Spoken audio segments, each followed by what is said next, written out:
కల్తీ నెయ్యితో శ్రీవారి ప్రసాదాన్ని అపవిత్రం చేసిన మోసగాళ్లు అని హోంమంత్రి వంగలపూడి అనిత అన్నారు. ఈ మేరకు ఆమె మీడియాతో మాట్లాడారు. ప్రసాదం లాగా ప్రజలందరూ ఆరోగ్యాలతోని సెంటిమెంట్తోని ఆడుకొని ఈరోజు తిరిగి కళ్ళబొల్లి మాటలు మాట్లాడుతూ ఆ జరిగిన మహాపాపాన్ని తిరిగి ఈరోజు ఎన్డీఏ కూటమి వాళ్ళైన గౌరవ ముఖ్యమంత్రి చంద్రబాబు నాయుడు గారి మీద, ఉప ముఖ్యమంత్రి పవన్ కళ్యాణ్ గారి మీద, అదేవిధంగా నారా లోకేష్ బాబు గారి మీద నెట్టడానికి వాళ్ళు చేస్తున్న ప్రయత్నం చూస్తూ ఉంటే వాళ్ళకి సిగ్గనిపించట్లేదేమో తెలియట్లేదు. కానీ అలాంటి వాళ్ళని 5 సంవత్సరాలు భరించినందుకు ఆంధ్రప్రదేశ్ రాష్ట్ర ప్రజలుగా మేమందరం కూడా సిగ్గుపడే పరిస్థితి కనిపిస్తూ ఉంది. నిజంగా నేను ఒకటే అడుగుతున్నానండి, నిన్న మొన్న కూడా చూశాను, ఎక్కడైనా వాళ్ళలో పశ్చాత్తాపం కనబడుతుందా?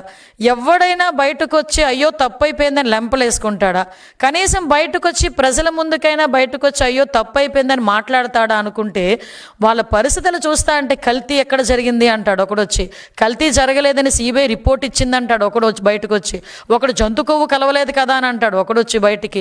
అంటే ఈ రకంగా తిరిగి అదే మసిపూసి మారేడికాయ చేసి ఆ నెపాన్ని అంతటిని తీసుకొచ్చి చంద్రబాబు నాయుడు గారి మీద, లోకేష్ బాబు గారి మీద, పవన్ కళ్యాణ్ గారి మీద నెట్టేయడానికి ప్రయత్నిస్తున్నారే తప్పించి ఎక్కడ కూడా పశ్చాత్తాపం అన్నది కనిపించట్లే.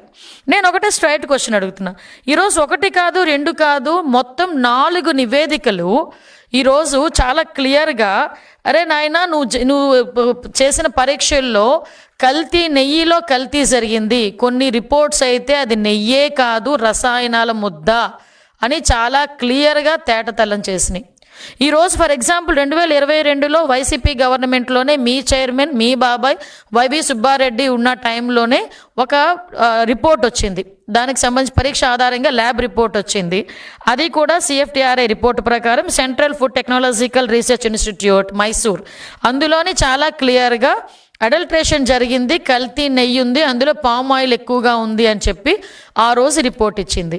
మరి ఆ రోజు రిపోర్ట్లో నెయ్యిలో కల్తీ జరిగింది అన్నది క్లియర్గా కనిపించింది కదా. ఆ తర్వాత NDDB report, national dairy development board, ఇది కూడా కేంద్ర ప్రభుత్వ ఆధ్వర్యంలో నిర్వహించే ల్యాబొరేటరీ, ఇందులో కూడా చాలా క్లియర్గా కల్తీ జరిగింది, అందులోని జంతు కొవ్వు సంబంధించిన ట్రేసెస్ కూడా కనిపించినాయి అని ఆ రోజు రిపోర్ట్ ఇచ్చారు.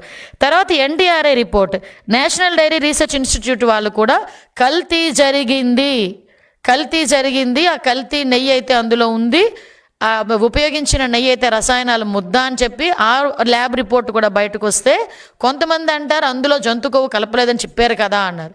అందులో కలపలేదని ఎవడు కూడా అథెంటికేషన్ రిపోర్ట్ ఎవడు ఇవ్వలే. చాలా క్లియర్గా వాళ్ళు ఏమన్నారు, ఒక 10% లోపు కానీ కొంత జంతు కొవ్వు ట్రేసెస్ కనిపించాలంటే ఆ టెక్నాలజీ మా దగ్గర లేదు అన్నారు, కానీ అందులో లేదు అని ఎక్కడ కూడా మెన్షన్ చేయలే. అంటే వీళ్ళు ఏం చేస్తారంటే సూక్ష్మ రంధ్రాన్వేషణ అంటారనమాట కొంతమంది. అంటే చేసేది ఏమీ లేక కొంచెం నాటు సామెతలు వస్తాయి, అది నేను చెప్పకూడదు కూడా. అంటే సాధారణంగా కొన్ని సందర్భాల్లో ఉన్నట్టు చదవండిరా బాబు అంటే దాన్ని లూప్ హోల్స్ ఎతికి చదివే పరిస్థితుల్లో ఎన్డీఆర్ఐ రిపోర్ట్ని బేస్ చేసుకొని వాళ్ళు మాట్లాడే పరిస్థితి కనిపిస్తూ ఉంది. ఈరోజు సిట్ రిపోర్ట్, అది సిబిఐ సిట్ సంబంధించి సుప్రీంకోర్టు నిర్వహించిన ఒక సిబిఐ సిట్ ఆ రిపోర్ట్లో కూడా కల్తీ జరిగిందని చాలా క్లియర్గా అందులో మెన్షన్ చేసింది. నేను కల్తీ జరగలేదు అంటున్న మహానుభావులందరికీ కూడా ఒకటే స్ట్రైట్ క్వశ్చన్, కల్తీ జరగలేదని నీ దగ్గర రిపోర్ట్ ఏమైనా ఉందా? కల్తీ జరిగిందని నేను 4 రిపోర్ట్లు చూపించగలను ఈరోజు.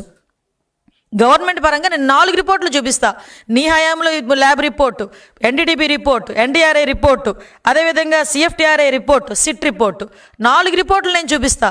కల్తీ జరగలేదు అని చెప్పేదానికి నీ దగ్గర ఏమైనా ఒక్క రిపోర్ట్ అథెంటికేషన్గా ఒకటి ఉందేమో చెప్పు. అంతేగాని నీ దగ్గర ఉన్న రిపోర్ట్ ఏంటో చెప్పనా? తాడేపల్లి కొంపలో ప్రింట్ అయ్యే ఒక సాక్షి పేపర్ ఏమి రాస్తే అదే రిపోర్ట్ అనుకొని బయటకు వచ్చి మేధావులు ఒక్కొక్కడు 30 సంవత్సరాల రాజకీయ అనుభవం ఉన్న వాళ్ళు, 20 సంవత్సరాల రాజకీయ అనుభవం ఉన్న వాళ్ళు, అదేవిధంగా మాజీ మంత్రులు, మాజీ ఎమ్మెల్యేలు రోడ్డు మీదకి వచ్చి బయటకు వచ్చి వెంకటేశ్వర స్వామి భక్తి పారవశ్యంలో మునిగిపోతున్నామని చెప్తూనే అదే వెంకటేశ్వర స్వామి కొండ మీద మహాపాపం జరిగితే ఆ మహాపాపం తాలూకు నివేదిక గురించి మాట్లాడండిరా అంటే సాక్షి పేపర్ ప్రింట్ అయిన ఒక నివేదికను తీసుకొచ్చుకొని ఇది అక్కడ కల్తీ జరగలేదు అని మాట్లాడతాడు. అరే మీకు అసలు బుర్ర పనిచేస్తుందా అండి? వెంకటేశ్వర స్వామి ప్రసాదం అండి. తిరుమల తిరుపతి దేవస్థానానికి ఎవరైనా యాత్రకి వెళ్ళారనుకోండి, ఆ యాత్ర ఎప్పుడు పూర్తవుతుందో తెలుసా జగన్మోహన్ రెడ్డి గారు? అఫ్కోర్స్ మీకు తెలీదు, మీకు హైందత్వం గురించి మీకు తెలీదు. కాబట్టి కొంతమంది మీ చుట్టుపక్కల ఉన్న వాళ్ళైనా కనుక్కోండి.